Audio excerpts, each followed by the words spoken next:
About this mother. Good evening and welcome to a Mitch'nandMauck'n About the Cards podcast. I'm Mitchell and joined as always by the two-time United States champion and World Championship Wrestling. He is also the owner and proprietor of the Superstition Ranch there in Chandler, Arizona, where tonight come see our single moms. And for all of you other mothers out there, happy birthday. From the late, great Mike Shannon. Over about an hour ago, man, that one hurt. For 8 2/3. Kicked their ass defensively. The pitching was immaculate this weekend. And even they got to Mason Miller, got him on the ropes, couldn't deliver the knockout punch. Now Brian blowing his first save today. What's your thought in San Diego, which I do believe means the whale's vagina? It does mean that. Dude, it was a hard-fought, good series. They split the series. First two games were great. They did a wonderful job busting that open and having the Little League World's Grand Slam the other night. That was pretty cool to see. But overall, they're a good team. Like, they had it in the bag today. One blown pitch screws the whole thing up where they win the series, but they split it. I can't be mad at them. It was a well-fought series. Yeah, a pretty solid series against a good San Diego team. Mm-hmm. Like, they're the split on the road you take. You win all the home series, and yes, kind of what the old adage is. And, you know, I was pretty impressed. You know, our little head-to-head, I believe you won this week. More on that later on what kind of weird bet I'm going to have to do for our next show. They're playing great baseball all around.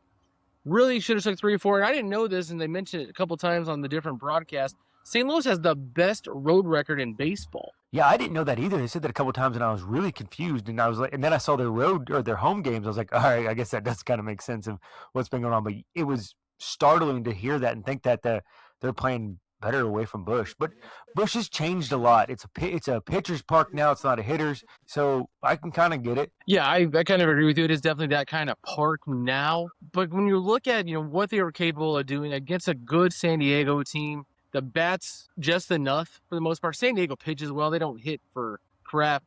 When kind of breaking down the previous opponent, non-juice Fernando Tatis Jr. is just another guy. Yeah, he's not that standout stud like he was when he first came up, and his career's been in a spiral ever since there, man. And I feel for him because I want him to succeed, but he is just one of those dudes who can't get out of his own way. And then on the what they're calling the Little League Grand Slam from JJ, he had a strong throw that probably could have got JJ out had he hustled after the ball. He gave up on that ball until he turned around and was like, oh shit, I could still get this guy. Unleashed a cannon of a throw, but JJ still beat it out. He just looks frustrated, disinterested right now. Yeah, and player's going to go through that, and I think that's what he's going through right now. And it's been a bad season. He hasn't hit a home run yet. Like, it's just he's all up in his. I guarantee he's in his head and just getting the yips. And it's just the more he tries, the worse it tries. So it's one of those you need to relax and just let it happen. You know, fun fact about Tatis Jr. His old man, Tatis Sr., tried 3 times between when he was 15 to 17 to get the Cardinals to sign him, and Mo never would. St. Louis worked him out 3 different times, and Mo would never sign him. I wonder what he saw. For whatever reason. Yeah. At the time, I'm sure he was a skinny-framed kid. At 15, I'm sure Pop wasn't plugging him full of the juice yet. So maybe that's what it was. I think the signing demands were pretty low. He was, you know, from, I believe, Dominican or Puerto Rico. I don't want to get those confused. And so he was an international free agent. They could have signed with anybody, and Mo passed 3 times. Yeah. Something in that workout he saw that was not pleasurable for him. Maybe what we're seeing now, where he's just a dude. Yeah, he's just a guy.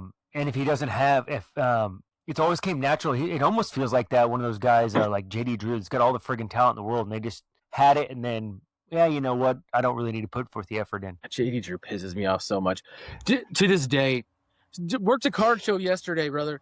Got a JD Drew and a Rick Ankiel graded rookie. Got them both for $10 total. Hell yeah. And everybody was asking me, like, who's that? I'm like, how do you not know who JD Drew is? And I saw JD Drew hit a ball at Old Busch that hit the top tier of the upper deck and was still rising before it hit the ball and bounced back. God-given natural ability, and it was so easy for him. He looks like he never gave a shit. Yeah.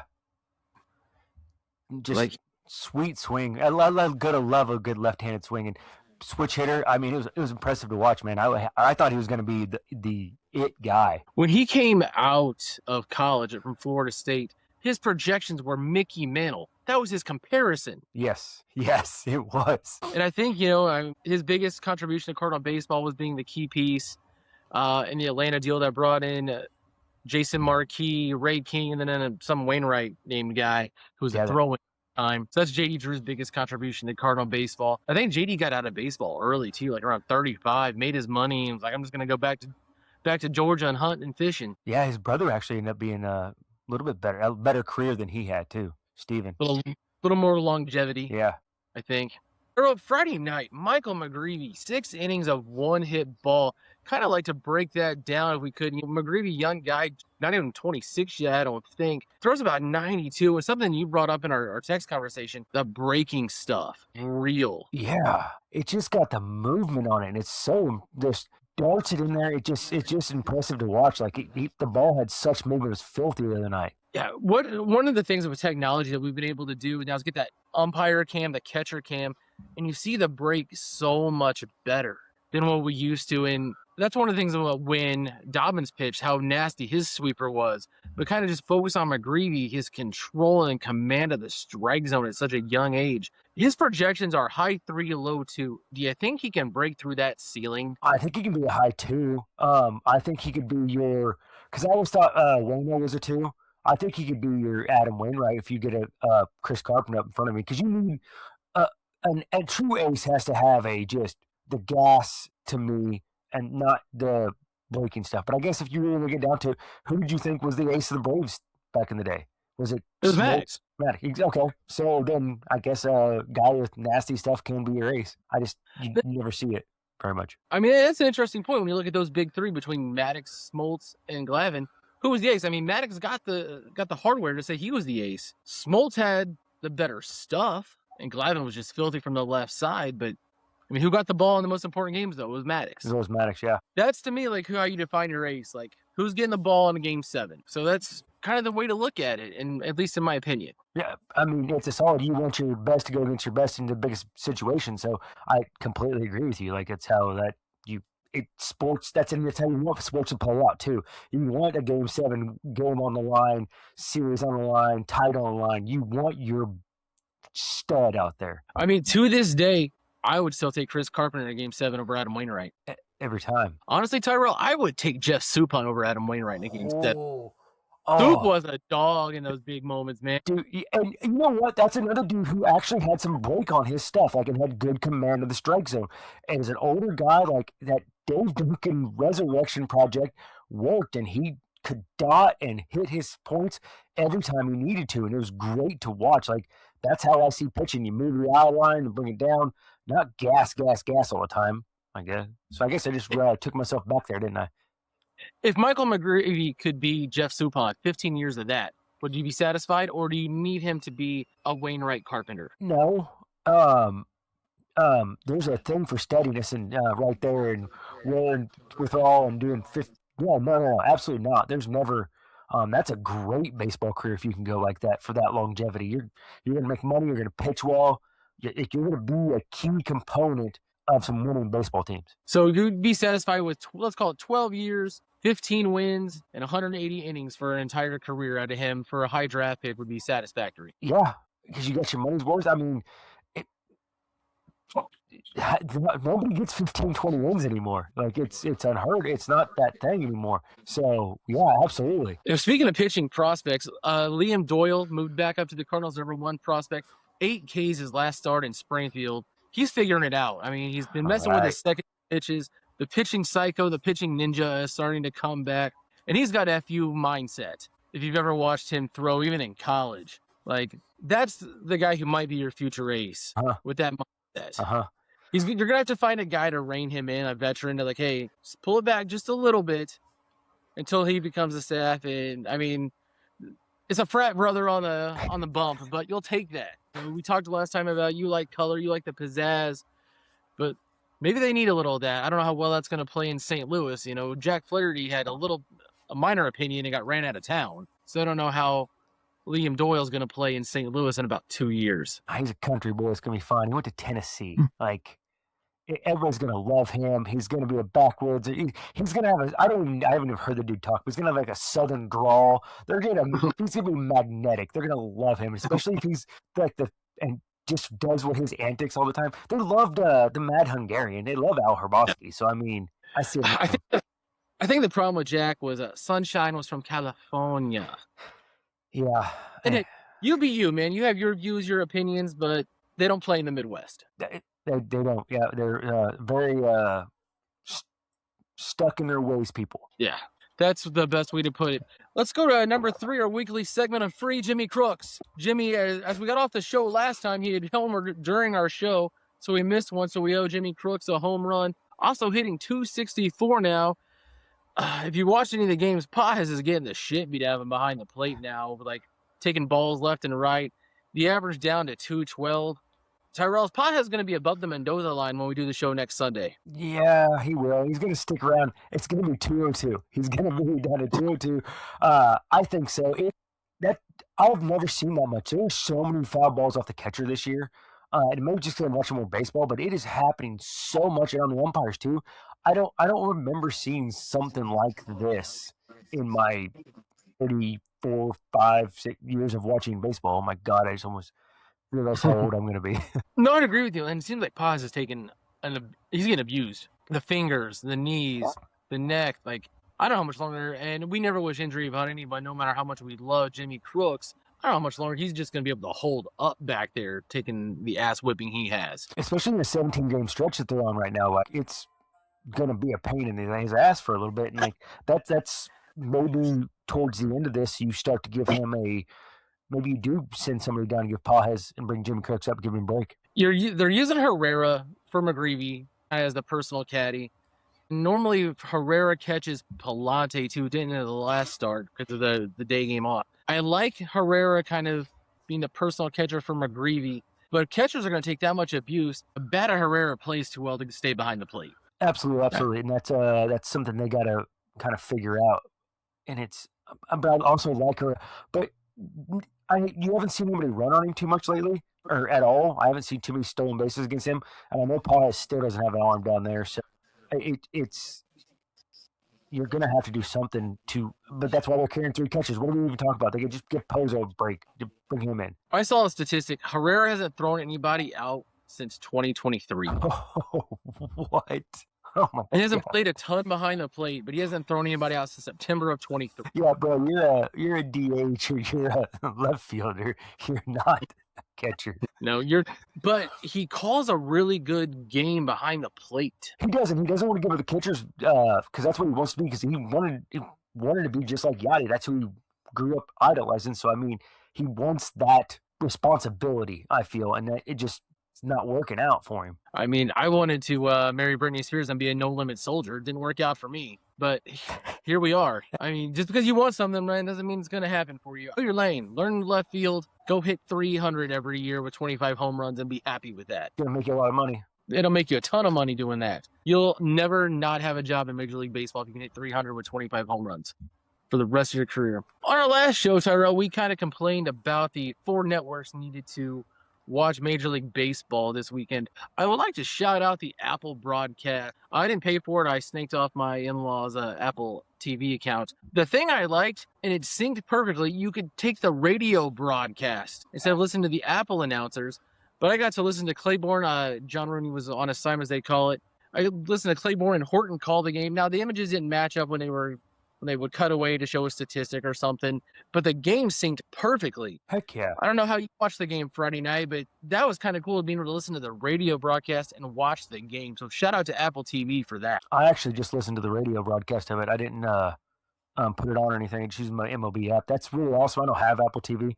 I love that, and I've kind of done that a couple times on YouTube when I rewatched Game 7 or Game 6 of the 2011 World Series. I synced the KMX edition up there so I can hear Mike call the game while I'm watching it, and just makes me mushy inside. I don't know who called the game last night for Fox. We were out and about, and I kind of watched the end of it. Didn't get to hear the guys, but I did not enjoy those 2 guys whatsoever. I did not either. And I can't remember who it was either, but I was not a fan of that one as well. Where was Smoltzy? That's who I want to hear. And normally Wainwright's the 2 broadcasts, and he was not on last night. So Gonna go ahead and give Fox the X on that one, of course. Mark Sweeney and Chip Carey on the local one today. They do okay. Give me the radio. My wife and I are talking about this, and she is a Dan and Rick fan. I'm a Dan and Jimmy ballgame guy. Give me those two calling games all day long. Yeah, I like Jimmy a lot better than a lot of the other ones. I'm just sitting here thinking about it.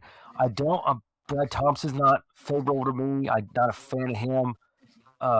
Yeah. Dan and Al used to do a good job too. Yes, Till they yes, put they did. Dan and Al did a really good job. I did like Al. I don't know why he whatever he did to get off the broadcast, I think he pissed some people off somehow. And then he only did a limited number of games, but Dan and Tim McCarver was peak baseball. Bro. Tim McCarver hearing call baseball games is like calling Bob Costas. Like, it's just the best to hear those voices like that. That's one thing I want the Cardinals to find is a better radio talent. I'm not a fan of Ricky Horton. No. John Rooney does a solid job. Yes. John's got a great. And you mentioned it last time. This is the first time I really listened. Claiborne does a really good job. Yes, tells some good stories too. Like, intermingles them. Really, I like Claiborne a lot. And I think as John Rooney's starting to get older, he'll probably pull back a little bit. Maybe kind of get that Jack Buck schedule where he just does the home games. But I don't mind listening to Claibs at all. No. He's fantastic. Ricky Horton drives me insane. It is way too America apple pie. Yes. Yep, absolutely. Moving on, one of the topics you brought up in our text thread, it is the anniversary this week of the monster throws from Rick Ankiel in Colorado. And you wanted to talk outfield arms. Obviously, the best one right now is Jordan Walker, who's got a bazooka for a right arm. But kind of, thinking back, Tyrell, what are some of the bigger arms the Cardinals have had, or even just in baseball that you enjoyed watching? All time is probably Clemente out of right field. Yeah, but Clemente, Mays had that with that amazing throw from behind the back. For the Cardinals, and it's slept on a little bit because he's only remembered for hitting home runs. Hard hitting Mark Whitten had a cannon. And that was fun to watch too. When he played the outfield, because he was mainly a pinch hitter most of the time, but he had an arm on him. But Ankiel, man, I think he's got to rate up there with these guys because those two throws are very, very impressive. And now, they're from in the Rockies was a giant baseball field. On a rope to get somebody at third base like that is just super, super impressive. And I think it's slept upon. Jimmy Ballgame, low-key, had a pretty decent arm, too. Not as strong, but a pretty decent arm, too. The second Ankiel throw was my favorite one because Glauses is there chilling, bam. And if you listen to the radio broadcast of it, Dana calls it a mistake the first time. He's like, he's going to throw him to third. That's a mistake throw because the throw should have gone into second. Mm-hmm. He just nailed him. It's all over TikTok. Check out that call. He never really showed the arm in St. Louis because he was kind of a shell of himself. The body had broken down. But for the 90s, man, Larry Walker was the guy with the golden arm out in right field. I did. He would throw dudes out at first base. Yeah, he did that a couple times, yes. In Montreal, you would get the turf hop and be able to nail a dude at first base. There's one I just forgot about. Vladimir Guerrero Sr. He had a rocket back there. Ichiro had a great arm, too. Forget about that. Wow. Yeah, there's some dudes out there. And normally when we think big arm, you think right field. Yeah, you do. Yeah. You don't see a ton of those big arms in center. Left, normally you can hit bombs, so just don't fuck it up out here. But yeah, that's Larry Walker. Vlad Guerrero was just a fun guy to watch because if it was in the zip code of the strike zone, he was swinging at it. I've never seen somebody hit a ball out of a park that it bounced before it got to him. That's a light ball. Yeah. It bounced and then gone. He was impressive to watch. That was a fun era to watch of baseball. Tyrell, this week, I'm calling it kind of the money week. The Cardinals go to Sacramento to play the A's and then a bad Royals team back at Busch. You think they can go 5-1 this week and kind of make the ground? They've won 12 of their last 19. They're kind of making it through this pretty decent stretch before they hit the National League Central stretch at the end of the month. How do you think the week's going to go? I'm kind of worried that they're going to go on a bit of a downward turn here. And not like too big, but I think they're going to lose the next two games. So I think this one kind of hurt. The last two kind of hurt them a little bit. I think they're going to lose the next two games, but then they're going to bounce back and win 6 in a row. So I think they're going to go, was it? Yes. Yeah. 6 games this week? 6 games. Yeah. So they're going to go 4-2. And that's not bad. Yeah. You're still ahead of the pace. Officially, they're a third of the way done now, on pace for 92 wins. Is it? Yeah. I can't get my hopes up and think that high. Okay, I cannot get 92 wins in my head. I'm still gonna go with just below 500 in the season. That would almost be a massive slide at this point. That would be a disappointment. 6 weeks in. I'm taking into account they're going to trade a lot of people away. That's fair. I hope they change their mind. We'll see how the baseball goes. Against the A's, we've got Palante on Tuesday. There's an L. Yeah. Libby on Wednesday night, and then Thursday afternoon, McGreevy. There's a 2 out of 3. The Royals lining up Mays, Leahy, and then back to Palante. I've been really impressed with how Leahy's been pitching lately. He had a great start today. Yeah.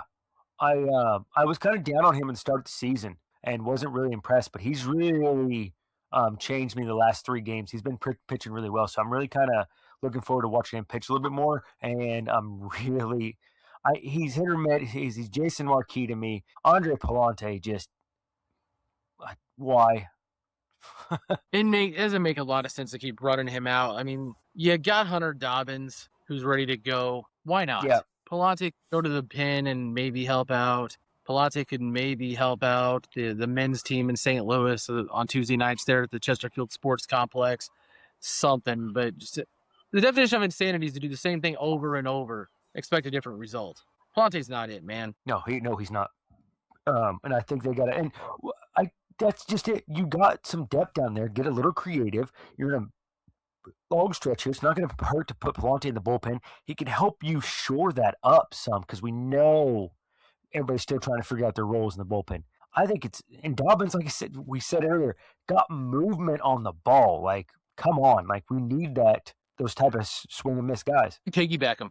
I would piggyback Palante with Dobbins. You're both getting 3, and we'll flip a coin who wants to start it because they're just different enough too. It kind of messes through with the lineup. Each of you get 2 turns through the lineup, and then you're out. That's it. No matter where you lie, Palante's gonna be better with a piggyback guy. 1 time through the lineup. Yeah, he starts to really struggle.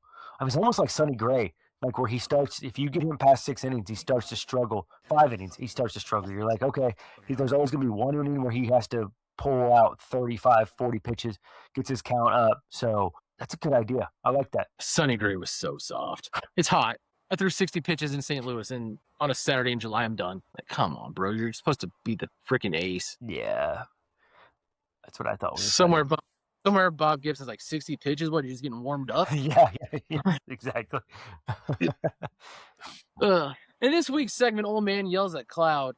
Tyrone, was the last time you made a reservation for dinner or anything like that? Did you have a good experience with it? Because there were reports today, being Mother's Day, the #1 reservation day of the year, of some restaurants in the Columbia area an hour to an hour and a half past the reservation time. Whoa. And it's not the server's fault. It's not the restaurant's fault. I got friends who work in the industry. They bust their ass. But if I make a reservation at 6 and I don't get to see till 7:30, there's a huge problem there. Yeah, there's a huge problem there. I've went to LA several times to go to convention, and you have to get a reservation at some places there to get, because we go with a massive crowd sometimes. We're like 12, 13 people, so we have to go ahead and get a reservation like that early in the morning so we can know we get a table, because other than that, you are waiting until 9, 10 o'clock to eat, and it is just horrible. Other than that, man, I'm usually not a reservation guy. Just roll in and hope for the best, get on the wait list. Rip it. I got a 10-year-old most of the time when we go out. She is not patient. My father-in-law is not a patient man either. If it's 20 minutes or longer, we're going somewhere else. Okay, that's fair. And that's when I'm on the phone trying to call in the places. You ever been to Lambert's down in Branson area? Yes, sir. Yeah, we went there. We actually got through there. It was like it's when we were moving out here to Arizona. Me and Casey stopped there to eat. And it was like 11:30 in the morning. There was nobody there. 6 o'clock on a Saturday in the summer. You're waiting 2 hours. Whoa. And it is a no reservation place. It's to put your name on the list. So they have up to a 2 to 3 hour wait on a Saturday night in the summer. Holy wow. Yeah, hard pass, dude. Yep. I'm not waiting any hours to eat. Yeah. No, thank you. I'm not trying to wait an hour at this point. I don't have to eat somewhere. Like, I'll find somewhere else for an hour. I'm not. Unless I'm at the bar. I mean, there's very few places in Columbia, Missouri where I'm not really gonna wait too long. Yeah. I'm not waiting an hour to Texas Roadhouse. No. There's. It's good, but I'm not waiting an hour. No, that's too long. An hour, so half hour's about pushing it for me. Hour's way too long. Half hour, you can have a couple man sodas and an app and be chilling. Yeah. But over that, once we reach that hour point, no, I'm just not going to do it. I'll go somewhere else. Like, Chick-fil-A's got to drive through. Like, it's fine. Moving on. Happy anniversary this week to Willie McGee. On this day in 1982, Willie made his MLB debut, would go on to have a very successful career, including the 1985 MVP. So I got two questions for you. One, why was he the Robin to Ozzy's Batman? Willie McGee was an MVP, an all-star, yet he's remembered as the sidekick to Ozzy on those 80s Cardinal teams when he really was probably the best player. He was the 3-hitter for most of it, if not the 2 at times, depending on how wide he did the lineup. And then Ozzy, the second one after the first one here. And don't forget, he was also a batting champion in both leagues. Yeah, well, a statistical anomaly. Yeah. Won the National League batting title in 1990 while playing for the Oakland A's. It was nuts. I never understood that because Willie was always beloved in St. Louis, but it is kind of interesting. Maybe because he never had that big hit, he was always just that steady Eddie guy. Because you don't remember any Big Willie. I mean, home runs that Big Willie hit. But you remember the Ozzy home run, and that's iconic. So I think that's probably why he gets the love, because there was no that made Ozzy the face right then. Ozzy also had the big personality, big smile. In the media, arguably the greatest defensive shortstop ever, and Willie was Hall of Pretty Good. Willie's not a Hall of Famer. Right. Brings me to kind of my next point. When Bud Smith, there's a poll came up, 2000 or 2001. He was assigned jersey number 51, and the backlash from Cardinal fans about someone else wearing number 51 was insane. St. Louis has a policy that is Mr. DeWitt's. You have to be in the MLB Hall of Fame to get your number retired in St. Louis. So Willie will never have his number retired on that, which brings up an interesting point to the other beloved Cardinal, Adam Wainwright, who I think Adam's going to have to wait a long time. He never won a Cy Young, a couple Silver Sluggers. Wainwright's Hall of Pretty Good to me. So what do you think about those retired numbers? Should Wainwright and a McGee get their number retired? Because when you look at St. Louis history, there's 5 people that the Cardinals fans will love and defend. Yadier Molina, Adam Wainwright, Willie McGee, Ozzie Smith, and scrappy white middle infielders. Those are the 5 people that St. Louis fans will die on that hill. No one will say a bad thing about any of those 5 guys. Daniel Descalzo. But should those guys who are team legends, they're in the Hall of Fame, but should anybody wear 50 again or 51? No, that's kind of, I understand the policy and the idea, but really, fandom-wise, no, nobody can wear those 2 numbers again. Like, there's too iconic for the franchise to, think about. But whenever you think 50, it's always one, 51 is always McGee. And it was really cool to see McGee back in uniform there those last couple years when he was the outfield coach. I think fans should have a little bit of say in that. And I think since Willie's in the Hall of Fame of the Cardinals, they should probably make an exception of that, because, really, he's one of your most iconic guys, and I'd like to see it happen before he probably passes away. I think winning the 85 MVP should count. Yeah. But then you can make an argument for Keith Hernandez, who is also an MVP with the Cardinals as well. We don't have Keith Hernandez. Just the fact that he was on the Cardinals and they traded him away. I know it was because of extracurricular activities, but he went on to have a hell of a career with New York. That's a little bit too much, yeah. And Whitey hated that shit. Yeah. It was the late 70s in the NBA and in Major League Baseball. Everybody was on the nose medicine. Yeah. Colombian gold, so to speak. We were kind of going a little back and forth on our talk thread before. Let's do a cut, start, and trade. The 3 iconic Cardinal outfielders of our time: McGee, Langford, Jimmy Ballgame. Bench, trade, play. I'm playing Jimmy Ballgame. Hells yes. Dude hit. I don't understand how he's not in the Hall of Fame. I'll just leave that right there because he is amazing. I'm trading McGee because he's going to have the most return back to me, because we're going to do it right in his prime. He's winning that. I'm going to do that. Langford, I'm going to bench just because it's a nice left-handed bat off the bench. I, too, will play Jimmy Ballgame. Give me the half shirt, 40 bombs, chasing skirts. I want that dude playing center field for me. And I think just the power and speed combo, I'm going to have to have Ray off the bench, arguably the best player on some really bad Cardinal teams in the 90s. And then, I'm going to probably go and trade McGee as well. Yeah, Langford came up 92, right? 92 or 93? 91. Oh, okay. And his rookie year might have been 92. Yeah, dude, those are some god-awful baseball teams to watch. And he a 2020 guy. Was. And caddied for McGuire in those, 96. His 97 and 98, 99 seasons were spectacular, but they were overshadowed by Mark McGuire. Again, that's why you need a power hitter or somebody in front of you to get fastballs. It's you're going to feast. It's just dynamic of baseball. I mean, this great game that we love with has been around over 100 years. Your best hitter hits 3, and some dude who's going to hit moonshots hits 4. It's not hard. Not hard. No matter how you want to moneyball it, no matter how you want to adjust it, your best hitter hits 3, and some power hitting dude hits 4. That's how you construct a lineup. It's worked for years. You ever think if they go back to the old man yells at cloud ways of playing ball with a speed guy at first, a contact guy, you could win baseball still in this generation? Absolutely. And I think if you see it, we're getting more and more back to that normality of it. Because now they've widened the bases, more stolen bases, more contacts going through. Like, we're getting back to that. It's just taken forever because it's a restructuring. It's cyclical. Everything's cyclical. It comes back around. So I think it will. And I think, La Russa did screw up a lot, though, when he did have the pitcher bat 8th and another speedster do 9th. That's a low-key, dirty trick I thought I like. Do you prefer that style of baseball? Or the chicks dig the long ball 90 style, where games were 12-10. Mark Lemke was hitting like 10 home runs. Brett Boone was hitting 40 from the second base spot. Did you prefer that style, like the juiced era? Bro, Brady Anderson. Yeah. Give me that style all day long. I was bomb central. Let's go. Chicks dig it. But also, if you really get down in the 90s, it might have been the steroid era or the juiced era, whatever you call it. There were some damn good pitchers in that era, too. Pedro came out of that. Maddox, Glavine, Smoltz. You had Clemens.